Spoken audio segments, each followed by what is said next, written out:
We typically hear things like show empathy, acknowledge someone's point, and keep eye contact as tips to help us in our conversations, right? These are really important, but I wanted to add a few others that sometimes don't get mentioned. These are skills that I'm continually developing, and the better I get at them, the quicker upsets get resolved, the more I learn about whoever I'm talking to, and more importantly, it improves the connection in our relationship. Number one is ask thoughtful questions. One of the things we share as humans is that we all want to be known in some way. And the best way to show that you want to get to know someone is to ask good questions when a pause in the conversation comes up. Questions like, well, what happened next? Or how did you respond? Can you say more? Or what do you think you'll do next? These are the kinds of questions that show genuine interest in someone. You may want to minimize questions that use why as a starter, like, why did you do that? Or why did you say that? Sometimes why questions can feel a little bit like an interrogation. So instead, try say something like, what made you do that? Or what stopped you from? See, it's a little bit gentler. And those gentler questions can get more thoughtful, less defensive responses. Number two is speak in a clear and concise manner. Now, if you grew up like I did and weren't acknowledged or listened to very much, well, as an adult, we can sometimes fall into the habit of overexpressing in large volumes to make up for it, right? But remember the person who's listening to you.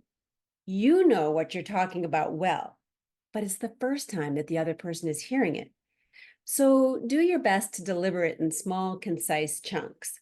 And then, number three, leave space for the listener to engage. This is probably the hardest skill to develop. Empty space can feel torturous at times. I mean, that's why it's called awkward silence, right? But it's critical to wait quietly and kind of leave room for the other person to speak up. If you're a chatty person like I can be, there's a good chance that your partner is more subdued and says less.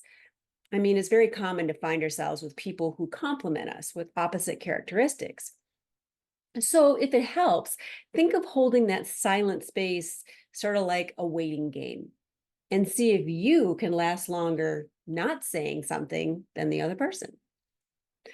More often than not, if you give someone enough time, they will say something, even if it's something like, "Am I supposed to say something here?" If that happens, then just say, "Yeah, I was wondering what you thought of what I said so far." The point is, it doesn't really matter what gets said, but intentionally holding silent space when having a conversation is a skill that develops engagement, and engagement leads to connection. Okay, and number four is don't interrupt. Duh. Of course, that seems obvious, but it doesn't get talked about as much, I think. And believe me, I understand that sometimes the person says something that cues a thought or gets you excited that you want to chime in so you don't forget it, right? Don't do it, even if it means that you forget what you were going to say. It may not seem like it, but keeping quiet and not interrupting is much more powerful for connection than whatever it was that you wanted to say. Just trust me on that one, okay?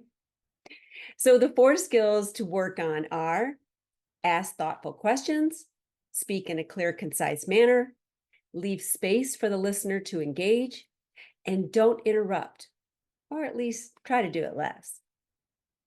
We talk about situations like this as well as other relational strategies in our monthly community called the Connection Depot. So, if you're someone who likes to keep things simple and you're curious about how to be fully human in your relationships, come join us through the link below. It's free, and we'd love to have you.